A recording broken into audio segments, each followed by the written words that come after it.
I should describe myself.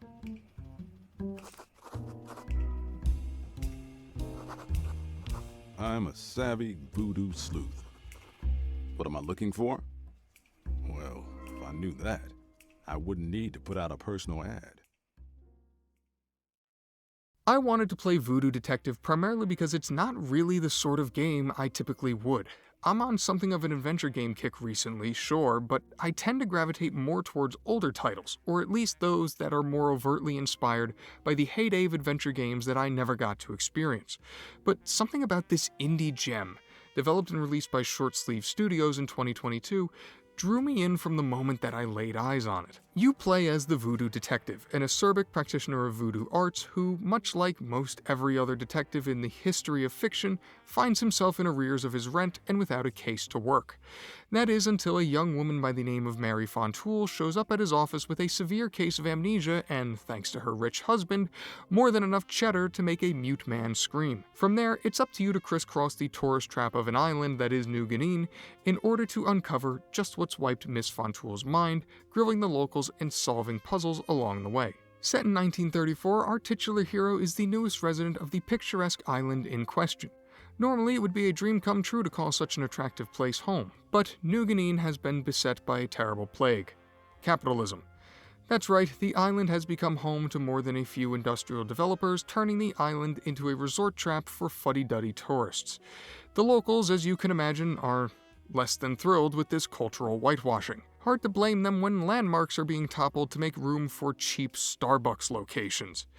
This game, in a lot of ways, is really more of a visual novel than a proper adventure game. Obviously, the line between those two mediums has always been blurred to a certain extent, mainly due to the way that there are so many similarities, but it becomes apparent pretty quickly that Voodoo Detective is more concerned with its atmosphere, story, and world than gameplay. What I'm sure sticks out immediately in that regard is its presentation. Gorgeous, hand-drawn visuals make up the locales you explore, as well as characters themselves and even the menu screens. The level of detail in these areas is astounding, perfectly capturing the imported essence of chic and false veneer that causes such bothersome tourists to flock to New Guinea to begin with. What's most impressive to me is just how much life a lot of these screens have, even in the absence of an abundance of animation. Really, most of the animations are found in the character portraits, and yet the areas themselves are still rife with personality.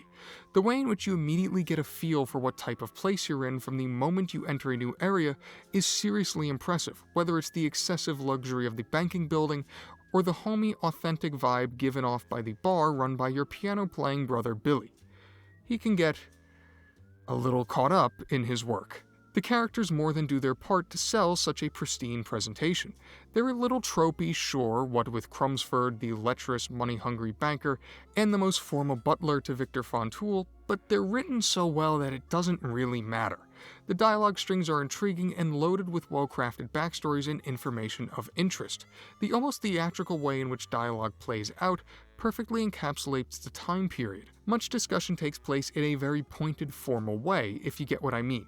It doesn't quite cross into the way that people spoke in old movies in the 40s and 50s, but it comes close enough to add some weight and a certain regalness to how conversations play out, without becoming absurd or overbearing. It helps that the voice acting is exquisite, so well performed that I couldn't even tell that many actors pulled double or even triple duty over the course of the adventure. The whodunit story is told through these characters. It's pretty hard to stop yourself from trying to find the ulterior motive in everyone, and staying appraised of each character's quirks is certainly helpful for getting through the game. It is mostly linear, you don't have much say in how the story unfolds, but the way in which the different story beats are tied together means it isn't much of an issue. As I'm sure you could surmise, the game is thematically rooted with elements of voodoo, and it's not just in a vague, fictional sense either. There's respect paid to gods and figures such as Baron Samedi, and historical mantras and beliefs held and used even today as they relate to religious practices. One of the game's main mechanics revolves around utilizing a book of voodoo spells in order to clear obstacles and progress. The voodoo motif is far more than a cheap way to try and implement mystery or zaniness. It's sincerely woven into the world and gameplay in a way that serves to add a measure of authenticity to the experience. What's ironic is that the story, though good and fun to follow, doesn't actually make a whole lot of use of those elements until about 2/3 through the game. Truly, the majority of the first part of this game is a pretty rooted, down-to-earth detective's tale. It almost qualifies as a cozy due to the way that you have to repeatedly interview known persons of interest and the small size of New Guinea itself. This isn't a bad thing, mind you, and when the voodoo aspects do materialize, they come in hard. Almost too hard, if we're being totally honest. There's more than a few sharks jumped as the story races towards a conclusion. It's still very entertaining, save for one very specific instance that I'll touch on later, but it can require some readjustment from one extreme to the other. Overall, however, it is so easy to get lost in this world. Damn near everything manages to come together perfectly to create an atmosphere that's easy and begging to be jumped into. Coupled with its soundtrack of smooth jazz and contemporary, and I was vibing to absolutely cosmic degrees as I played. And it's because of how impressed by the presentation that I came to be that I really wish I could say Voodoo Detective is a better game. But it just isn't. Like I said, this is basically a visual novel, and if it had been marketed as such, it would have been a slam dunk of a title. But it wasn't. Voodoo Detective is supposed to be an adventure game, and there isn't a whole lot of adventuring to be done. The issue isn't necessarily that there aren't that many places to see in its 4-hour runtime, but more so that most everything serves as an extension to the phenomenal atmosphere I just laid out. The puzzles are typically incredibly simple, so much so that on the rare occasion that they do require a bit more thought and problem solving, they actually feel a bit out of place. Like, you'll suddenly have to use a part of your brain that isn't required for the other 95% of the game. It's just weird. And for as much personality as the characters you question have, Voodoo Detective himself is pretty plain. Beyond being thoroughly through with nearly everyone he meets, there isn't much to him. He stirs precisely nothing in you as a player, offering little to get invested in. And because of that, certain moments in the story wind up lacking impact. I can appreciate that the game is willing to inject some levity in places, it outright breaks the fourth wall on occasion, but I would much prefer a more earnest connection between my character and the rest of the world and narrative.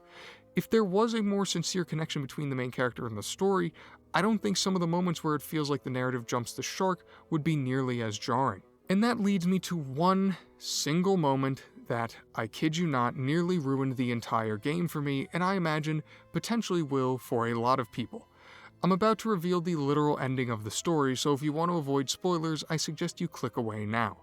After you reveal the mastermind behind the case and foil their plans, you wind up facing off against them in the spirit realm, in a turn-based combat sequence.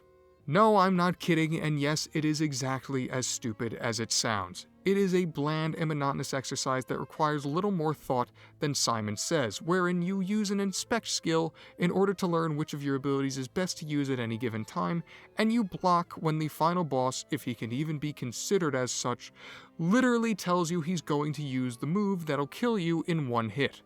It's not even remotely entertaining in the way that something like the insult combat in the Monkey Island series could be. It's just unfun and an unbelievably ill-conceived way to end a game that clearly had so much effort and thought put into it in other places. And after you defeat him, the game basically just ends. I don't get it. Even acknowledging Voodoo Detective's somewhat lacking gameplay components, there had to be a better way to reach a conclusion than this. Voodoo Detective, unfortunately, is a bit of a case of a lot of window dressing, but not much substance. It is so well thought out and executed with regard to its presentation and atmosphere, but lacking in the more traditional gameplay and story elements you would expect. There is so much to appreciate and savor about this game, and I so badly want to give it a hearty recommendation, but it's just too deficient in some of the most important places.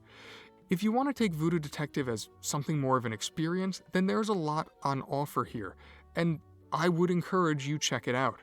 But if you're looking for a brass tacks adventure game in terms of gameplay, then you should probably look elsewhere.